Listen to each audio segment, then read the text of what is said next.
नमस्कार, आप देख रहे हैं नजरिया। मैं हूं आपके साथ अरुण।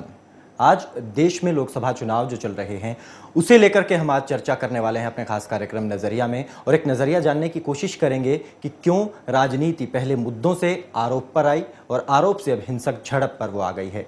इस पर हम चर्चा करेंगे, लेकिन उससे पहले ये रिपोर्ट आपको दिखाते हैं।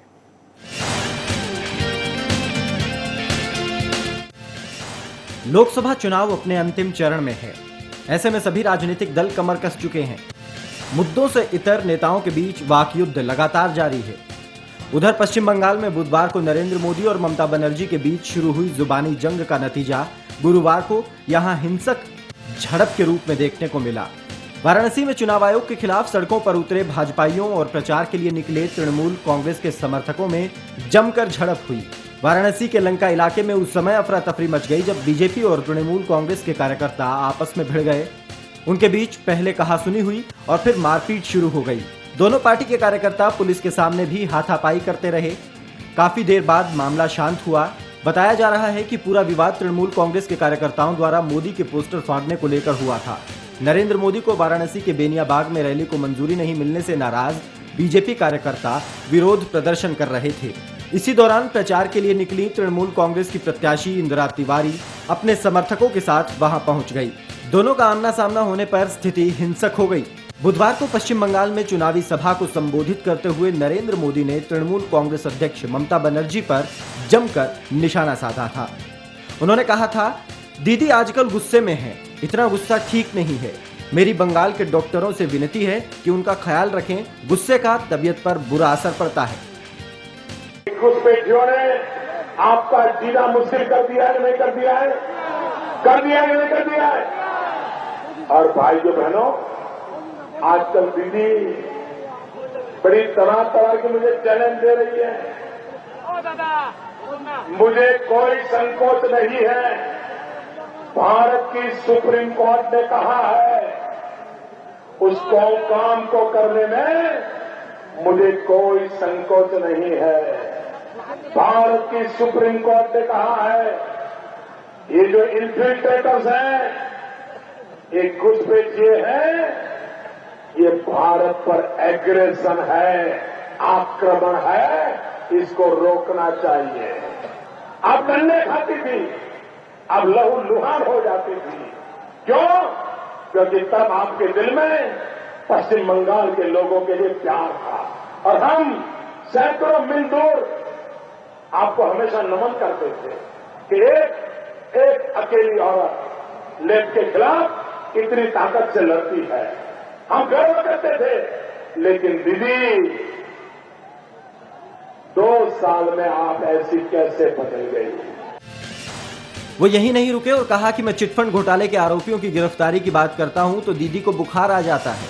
और उधर मोदी के इस व्यंग बाण के बाद ममता ने भी करारा जवाब दिया था। उन्होंने कहा, अगर मैं चाहती तो आप प्लेन से उतरकर बंगाल की सरजमी को छू भी नहीं पाते। রামকৃষ্ণ পরমহংসদেবের থেকেও বড় হয়ে গেছে কেউ কেউ এখন আবার দেখছি পেছনে লেজ লাগিয়ে লঙ্কা কাণ্ড করে বেড়াচ্ছে। बिल्कुल, अब ये मुद्दों से इतर अब राजनेता एक दूसरे के ऊपर व्यक्तिगत बयानबाजी करने पर लगे हैं। लेकिन सवाल यहाँ पर ये उठता है कि क्या राजनीति के ये अर्थ इसी तरीके से बदलते रहेंगे? आखिरी चरण अभी बाकी है, 12 मई को वोट पड़ने बाकी हैं। नरेंद्र मोदी वाराणसी से चुनाव लड़ रहे हैं तो पश्चिम बंगाल की भी कुछ सीटों पर चुनाव होना है। ऐसे में नरेंद्र मोदी और ममता दीदी के बीच का ये वाकयुद्ध कितना और आगे जाता है ये तो खैर समय ही बताएगा। लेकिन यहाँ पर आज हम चर्चा करेंगे कि राजनीति की जो बदलती परिभाषाएं हैं। नेता कहते हैं कि ये राजनीति देशभक्ति और देश सेवा का एक जरिया है हमारे लिए, लेकिन क्या उनकी ये परिभाषा सार्थक है? आज के इस वातावरण में, आज के इस माहौल में कितनी सार्थक ये परिभाषाएं उनकी लगती हैं, इस पर हम चर्चा करेंगे, जानने की कोशिश करेंगे। कुलदीप छिकारा मेरे साथ स्टूडियो में मौजूद हैं, राजनीतिक विश्लेषक हैं। कुलदीप जी, स्वागत है आपका खबरफास्ट पर। धन्यवाद। कुलदीप जी, आपसे सबसे पहले मैं यही जानना चाहूंगा, जो नरेंद्र मोदी की और ममता बनर्जी की जो वाकयुद्ध हुआ था, इससे पहले नरेंद्र मोदी जब पश्चिम बंगाल गए थे तो उन्होंने सीधे तौर पर बात की थी विकास की, मुद्दों की, कि जो समस्याएं हैं पश्चिम बंगाल की उन पर। लेकिन जब दोबारा वो जाते हैं पश्चिम बंगाल तो सीधे उनके बीच जो विवादी और एक पर्सनल जो कमेंट्स वो करने शुरू कर देते हैं। और आज जो देखा हमने वाराणसी में, झड़प हो गई है दोनों पार्टियों के कार्यकर्ताओं के बीच। तो किस तरीके का ये राजनीतिक माहौल बन रहा है, कैसे आप इसे देखते हैं? देखिए, जब भारत आज़ाद हुआ 1947 में लाखों लोगों ने कुर्बानियाँ दी और एक दौर था वो शुरू में, जैसे हम देखते हैं पढ़ते हैं कि लोगों ने कुर्बानी दी, देशभक्ति का जज्बा होता था, देश के लिए कुछ करने का मादा होता था। तो धीरे धीरे जैसे आम आदमी की समझ में आने लगा, वो 26 जनवरी की परेड देखते रहे, 15 अगस्त का फंक्शन देखते रहे और खुश हो गए कि हम आज़ाद हो गए हैं। और राजनीति भारत की आगे बढ़ती रही।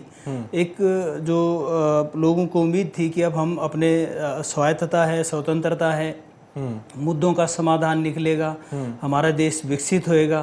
तो ऐसा नहीं कि हमने विकास किया नहीं, बहुत सारे क्षेत्रों में विकास भी हुआ और सारे राजनेता खराब हैं ऐसा भी नहीं है, बहुत सारे अच्छे राजनेता आज भी हैं, लेकिन पहले संख्या ज़्यादा होती थी ऐसा सभी मानते हैं। तो धीरे धीरे क्या हुआ कि ये क्षेत्र पॉलिटिकल जो फील्ड है, ये राजनीति का क्षेत्र प्योर ना होके कहीं ना कहीं बिजनेस भी बन गया है।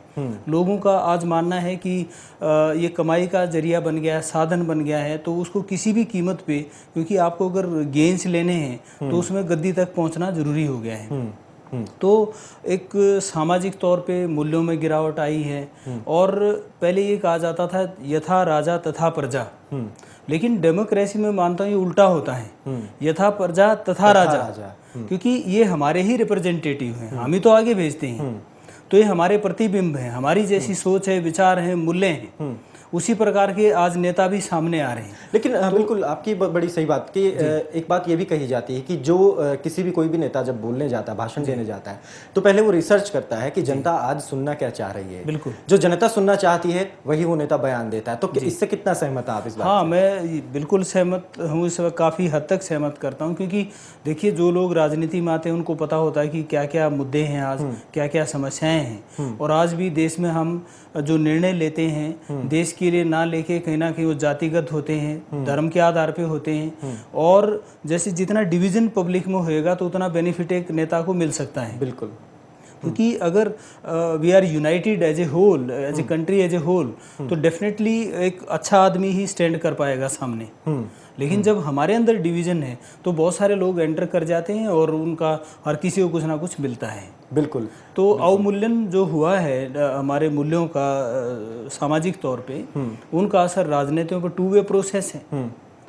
Public is being affected by the politicians और politicians are being affected by the values of the public. तो बिल्कुल ये जानने की कोशिश कुलदीप जी हम कर रहे हैं कि राजनीति जो है, क्योंकि इस लोकसभा चुनाव के संदर्भ में अगर हम बात करें, जब शुरुआत हुई थी राजनीति की, जब नेता भाषण देने जाते थे या जब प्रचार शुरू हुआ था, तो मुद्दों की बात की जाती थी, विकास की बात, महंगाई की बात, भ्रष्टाचार की बात। लेकिन अब वो बातें नहीं है। अब बात सिर्फ ये है कि दीदी ने ये कहा तो नरेंद्र मोदी गधे हैं। तो इस तरीके की बातें तमाम नेताओं के मुंह से सुनने को बिल्कुल, ये देखिए बड़ा ये छोटापन लगता है और अच्छा नहीं लगता जो बड़े बड़े नेता इस तरह की बात करें, जो किसी भी पॉलिटिकल पार्टी के हों, तो कहीं ना कहीं अच्छा मैसेज ये नहीं है। क्योंकि हमें मुद्दों पे फिर भी टिके ही रहना चाहिए, हम मुद्दों पे ही बात करें, क्योंकि इन छोटी छोटी बातों से कहीं ना कहीं जनता भड़कती है, समर्थक भड़कते हैं आपस में, इसीलिए लड़ते हैं वो लोग कि हमारे नेता के बारे में जिसको फॉलो करता हूँ मेरे बारे में ऐसा कहा।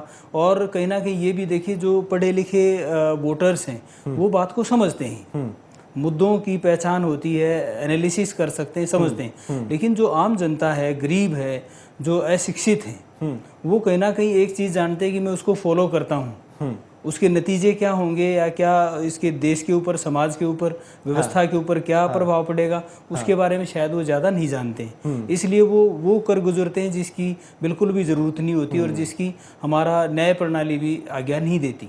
मतलब वो सिर्फ ये सोच के कि क्या आज जनता सुन रही है, हम सिर्फ वो बोल दें, उसके बाद करना जो भी कुछ है वो सरकार बनेगी तो उसके बाद हाँ, नहीं बोलना चाहिए उनको। देखिए इस तरह से कोई भी ऐसी चीज़ जो जनरल पब्लिक को इंस्टिगेट करे, उनको भड़काए, वो नहीं होनी चाहिए मेरे ख्याल से, ये ठीक नहीं है। बिल्कुल, ये इस तरीके की राजनीति सामने आ रही है अब कि नेता सिर्फ ये जानने की कोशिश करते हैं कि आज जनता सुनना क्या चाहती है और जनता के बीच वो जाते हैं और वही बात वो बोल देते हैं। वो चाहे जाति से संबंधित हो या किसी धर्म से संबंधित हो या सांप्रदायिक भावनाओं को वो भड़का रही हो या जातिगत भावनाओं को भड़का रही हो, उसके पीछे कोई कुछ नहीं सोचा जाता। विकास की बात अब दूर हो गई है, मुद्दों की बात दूर हो गई है। भ्रष्टाचार का मुद्दा सबसे बड़ा मुद्दा माना जा रहा था चुनाव शुरू होने से पहले, लेकिन अब वही मुद्दा कहीं नहीं दिखाई दे रहा है। एक दूसरे के ऊपर आरोप प्रत्यारोप बस यही सुनने को मिल रहा है। रहा है। ब्रेक बिल्कुल बिल्कुल बिल्कुल एक दूसरे को घसीट लेते हैं। बिल्कुल। जैसे आपने कुछ कहा तो मैं भी कुछ रिएक्ट करूंगा, फिर आप कुछ बोलेंगे तो मुद्दा पीछे रह जाएगा और ये चीजें आगे बढ़ जाएंगी। तो एक दूसरे को घसीटने की यहाँ पर कोशिश दिखाई देती है। जानने की हम लगातार कोशिश कर रहे हैं कि नजरिया एक बनाने की कोशिश कर रहे हैं। फिलहाल यहाँ एक छोटे से ब्रेक के लिए हम रुकेंगे,